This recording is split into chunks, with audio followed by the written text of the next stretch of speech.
Isang mapagpalang araw po sa ating lahat. Ikinagagalak ko po na kayo po ay anyayahan na panoorin ang OHC video ng Mensahero ng Silangan. Sapagkat kung kayo po ay may mga katanungan sa inyong isipan na hindi nasasagot, baka sakali dito po masagot ang inyong mga katanungan. Sapagkat ako po, noong hindi ko pa po ito napapanood, marami din po akong mga katanungan na gumugulo sa aking isipan. Ngunit nung dumating po itong video na ito sa buhay ko at pinanood ko, dito po nagkaroon ng linaw ang mga gumugulo sa aking isipan. Lahat po nasagot. Kaya pagpapala po ito para sa akin. Sana sa inyo din po. Be blessed! At kung kayo po ay naliwanagan at nasiyahan sa inyong mapapanood, paki-like and share lang po. Follow the link po. Nasa baba lang. Thank you po!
Masayang balita mga Ophirians, sinisimulan natin ngayon ang bagong serye tungkol sa banal na pangalan. Naabot na po kasi natin ang hinihintay naming 50,000 subscribers na itinakda nating benchmark para simulan ang serye. Maraming nagre-request na talakayin natin ang Agenda 21. Yes, we are aware of that.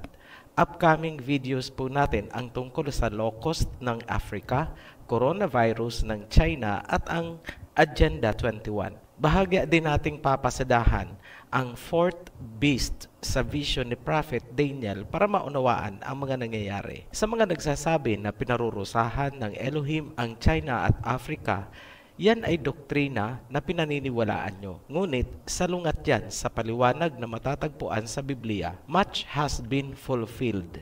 Magugulat kayo kapag naunawaan nyo ang sinasabi ng Biblia. Abangan nyo po yan. Ipapakita namin sa inyo ang ugnayan ng mga pangyayari, ano ang nasa history, at ano ang nasa prophecy ng Biblia. Ano ang nangyayari sa kasalukuyan, at ano ang mangyayari sa hinaharap.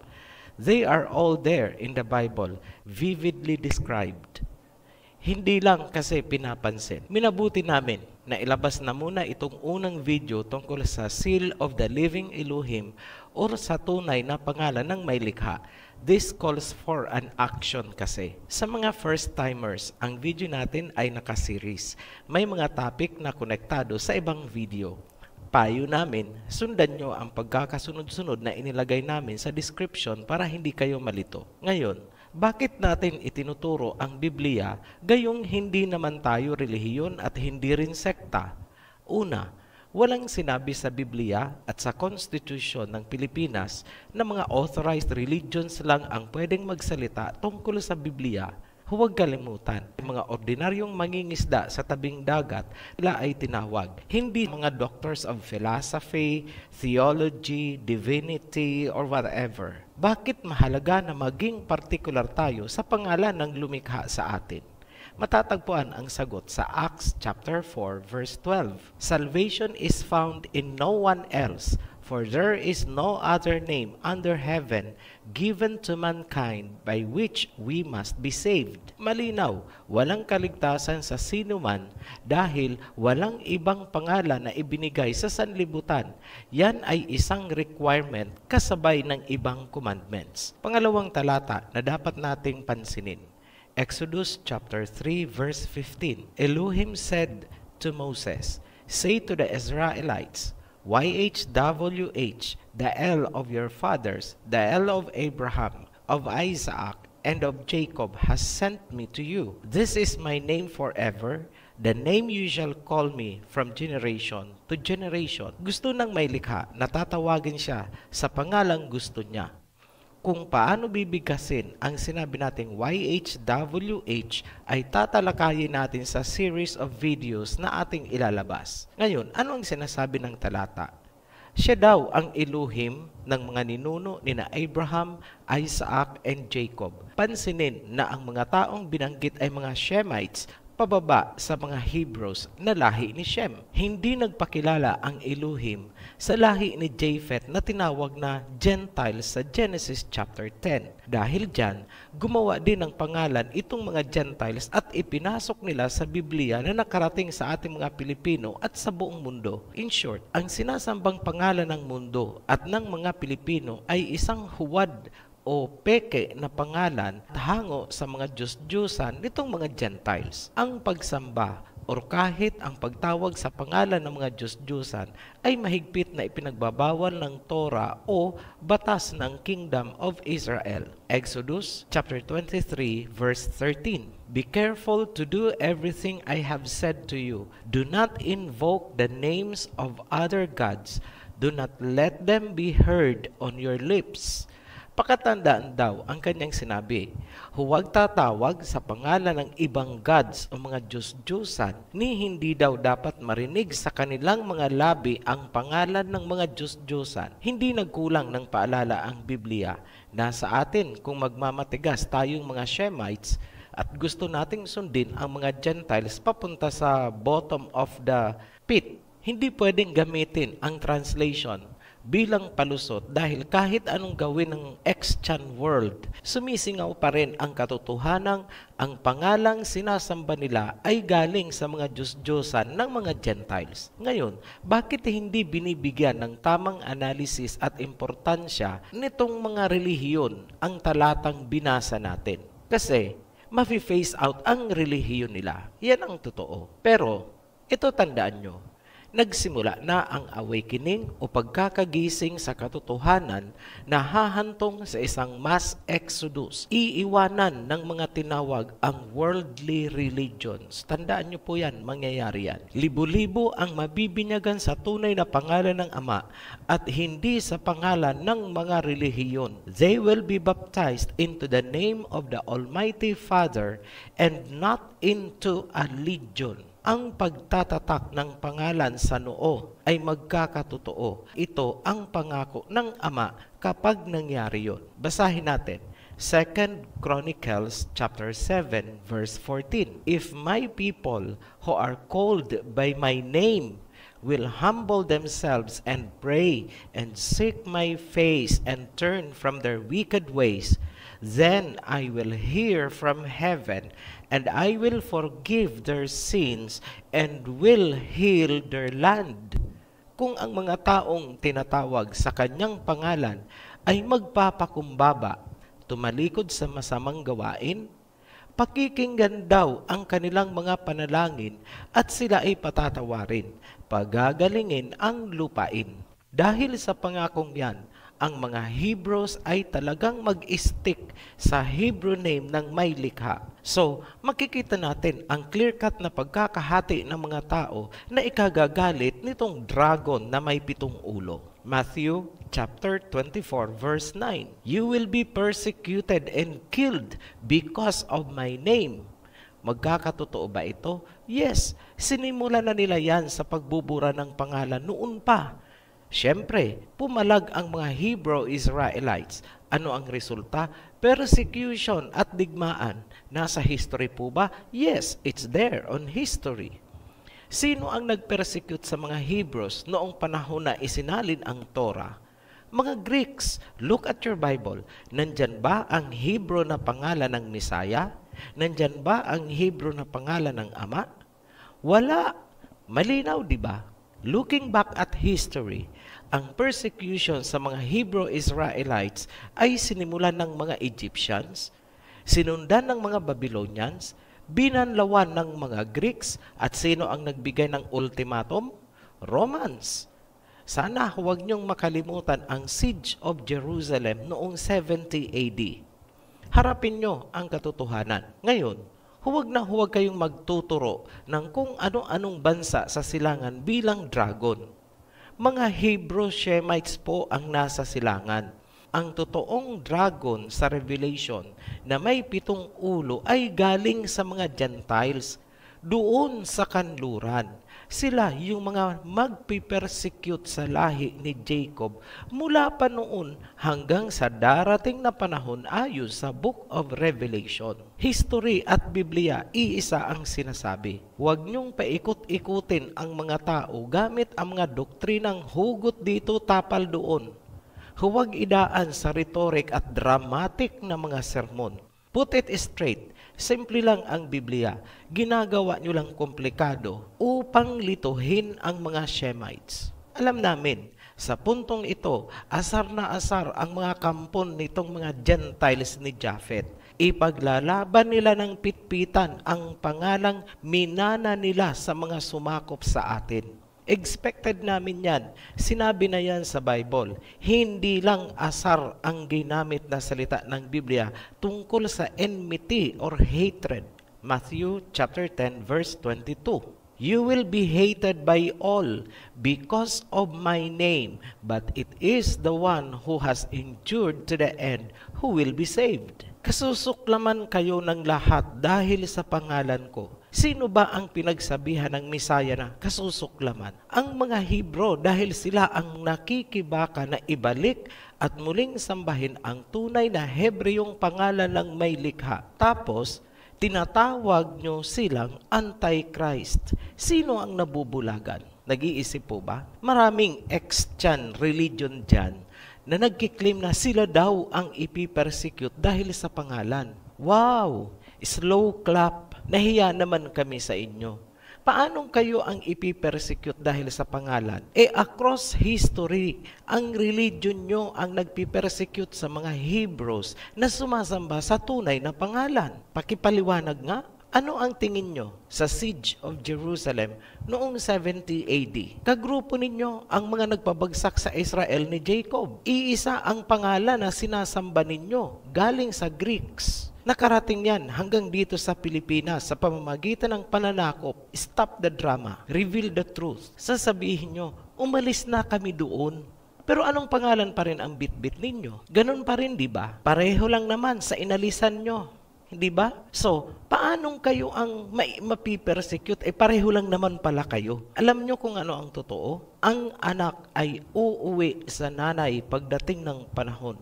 You will go back at makikiisa kayo sa harlot woman na nanganak sa inyo. Pareho lang ang pangalang sinasamba ninyo. Pareho lang ang tatak sa inyong mga noo. Mystery Babylon, bistado na kayo. Ang mga doktrina at filosofiya na nagbilanggo sa mga Pilipino ay galing sa mga hintil na siya ring sumakop sa Israel ni Jacob. Ibinilanggo tayo sa relihiyon at sekta na kanilang itinatag at patuloy na nanganganak ng iba't ibang sekta hanggang ngayon. Ang magpapalaya sa mga Pilipino or Ophirians ay ang Hebreyong pangalan ng may likha. Yan ang mag-unlock ng kandado. The truth will set us free. Ang pagtatakwil sa tunay na pangalan ng Elohim at ng Misaya ay nagmula sa mga Pariseyo, mga hintil na nagkukunwaring mga Hudyo. At ano ang tawag sa kanila ng Misaya? Basahin nyo, Matthew chapter 23, verse 23 at 33. Woe to you, teachers of the law and Pharisees, you hypocrites, you snakes, you brood of vipers. How will you escape being condemned to hell? Ano ang tawag sa kanila ng Misaya? Snakes, brood or generation of vipers, serpent, ahas. So kung isa ka sa mga nagagalit dito sa inilalahad namin, manalamin ka kaya? Sa mga nag-aakala na ang serpent na term ng Misaya ay symbolic lamang, panoorin nyo muna ang Creation series at Babylon series. Welcome to the deepest mystery of the Bible.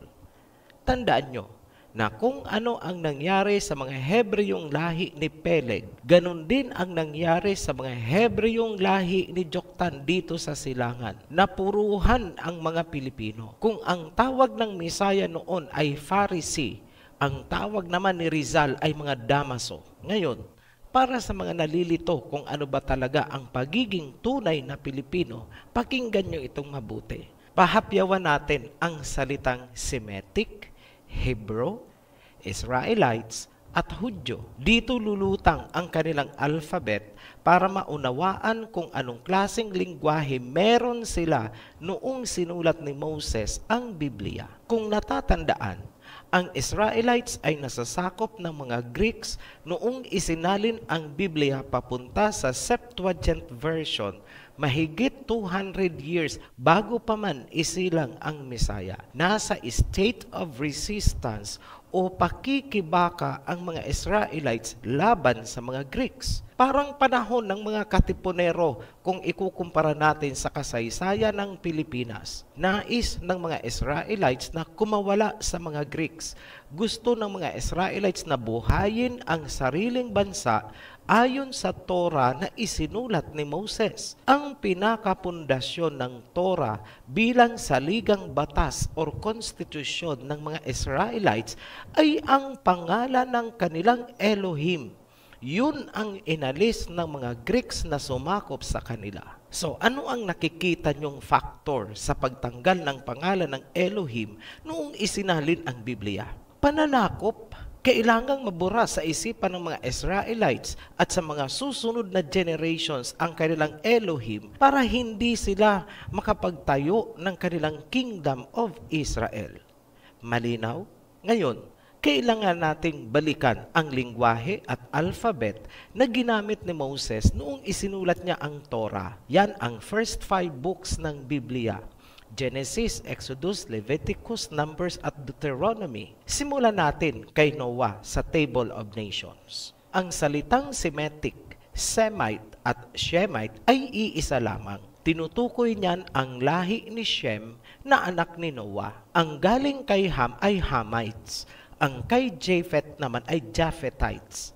Yung lahi ni Japheth ang direktang tinawag na hintil sa Genesis chapter 10 verse 1 to 5. Sa verse 2, the sons of Japheth, Gomer and Magog, and Madai and Javan, and Tubal, and Meshech, and Tiras. By this were the isles of the Gentiles divided in their lands, everyone after his tongue, after their families, in their nations. Gamitin niyo po ang original King James Version kasi pinalitan ng ibang version ang salitang Gentile, ginawa nilang maritime peoples. Pansinin niyo rin na si Magog ay anak ni Japheth, Gentile. Mag-focus tayo sa lahi ni Shem. Ang mga Hebrew ay nagmula kay Arphaxad na anak ni Shem. Mula naman kay Arphaxad, si Sala o Shela, lalaki po yan. At mula kay Sala or Shela, isinilang si Heber o Eber. Ang buong lahi na nagmula kay Eber ang tinatawag ng mga Hebrews. Si Eber ay nagkaroon ng 2 anak, si Peleg at Joktan. Mula kay Peleg ang Israel na nasa kanluran. Mula naman kay Joktan ang mga Hebrew na nasa silangan o Orient. Ang mga bansa sa silangan kasama ang Pilipinas, ang Malay race ay galing din kay Joktan. Huwag po kayong magpapaniwala dyan sa mga turo na ang 12 tribes ng Israel ay nasa Pilipinas daw. Yan ay isang propaganda upang lituhin ang mga Hebrews kung sino ang Israel ni Jacob. Tumingin po kayo sa family tree ng Hebrew. Ang remnants ng Israel ay napadpad sa Africa noong pinabagsak ng Romans ang Jerusalem taong 70 AD. Tugma yan sa sinabi ng Biblia na matatagpuan daw ang kanyang remnants of Israel beyond the rivers of Cush. Nasa Africa yan. History at Biblia ay iisa ang sinasabi. Zephaniah chapter 3 verse 10. Ang Israelites ay nahahati sa 12 tribes. Isa doon ang tribe ni Levi kung saan nagmula si Moses. Ibig sabihin, Si Moses ay isang Levite, hindi siya Hudyo. Ang templo at mga katuruan ukol sa pagsamba ay katungkulan ng mga Levites. Kaya, hindi nakakapagtaka kung bakit kay Moses binigay ang 10 Commandments at siya rin ang nagsulat ng Torah. Ang tribo naman ni Judah ang tinatawag na Hudyo. Ibig sabihin, hindi lahat ng Israelites ay Hudyo. Hindi po relihiyon ang Hudyo, kundi lahi o tribo ni Judah. Walang mga convert na pinag-uusapan dyan dahil bloodline ang pinag-uusapan at hindi relihiyon. Huwag pong baluktutin, huwag pong gagawa ng doktrina na kung ano-ano. Balikan natin si Moses. Bilang Levite, ang Torah ay isinulat ni Moses upang ituro sa buong Israel bilang saligang batas na magtatayo ng Kingdom of Israel. Kung tutuusin, ang Torah ay para sa mga Israelites lamang dahil yan ang kanilang konstitusyon bilang chosen people ng Elohim. So, habang ang Biblia ay ginagamit ng Israelites para maitayo ang heavenly kingdom, ginagamit naman ng mga Gentiles ang Biblia upang magtayo ng mga relihiyon na magpapabagsak sa kingdom ng Israel. Ibig sabihin, ang pagsali sa mga relihiyon ng mga Gentile ay isang malaking kamangmangan. Ngayon, bakit kailangang aralin din ang Biblia kahit hindi ka Israelite? Ito ang sagot namin. Para malaman ang foreign policy, constitution at mga batas ng Heavenly Kingdom of Israel kung nais mong makibahagi dito. Meaning, tayo ay magiging kaalyado ng Israel ni Jacob. Yan ang inilalarawan ng parable of the grafted olive tree. At bilang grafted wild olive tree, kailangan nating sumunod sa mga batas ng Kingdom of Israel na paghaharian ng Messiah bilang King of Kings sa kanyang pagbabalik. Unang requirement, sambahin ang tunay na pangalan ng Elohim at ng Messiah na sinasamba sa kingdom. Ngayon, kung ang sinasamba mo ay pangalang hango sa Diyos-Diyosa ng kanilang mga kalaban, ikaw ay isang persona non grata sa kingdom ng Messiah. Hindi ka makakapasok. Rejected ka. You are a threat to homeland security. Klarado? Ngayon, kailan ba unang ibinigay ng may likha ang kanyang pangalan at kanino? Tingnan natin, Genesis chapter 4, verse 26. Seth also had a son, and he named him Enosh. At that time, people began to call on the name of the Elohim. Maliwanag, panahon pa lang nina Adam and Eve at Seth, tumatawag na sila sa pangalan ng Elohim. Ibig sabihin, ibinigay na kina Adam and Eve. Alam nila. So, itong mga katuruan na unang ibinigay daw kay Moses ay mali. Wala pa si Moses, alam na ng mga tao ang pangalan ng lumikha. Yan ang napapala kapag nilalaktawan at binabaliwala ang Genesis na pundasyon ng buong Biblia. Pag-usapan natin ang Exodus chapter 3 kung saan sinabi ng Elohim ang I am that I am. Popular na popular po yan. Tanong, pangalan ba ang I am that I am? Aba, kahit grade 1 po sasabihin sa iyo na hindi yan pangalan. Huwag tayong magmaang-maangan. Sa simpleng salin, itong I am that I am ay ako nga siya o ako siya. Para maunawaan, kunwari isa kang bagong empleyado sa isang kumpanya. Hindi mo pa kilala ang may-ari. Hindi ka pa na-orient. First day mo mag-report. Noong pumasok sa opisina mo, pinuntahan ka sa kwarto nung may-ari, nagtanong ka dahil hindi mo siya kilala, sino po ba sila? Ang isinagot sa iyo ay, ako ang may-ari nito.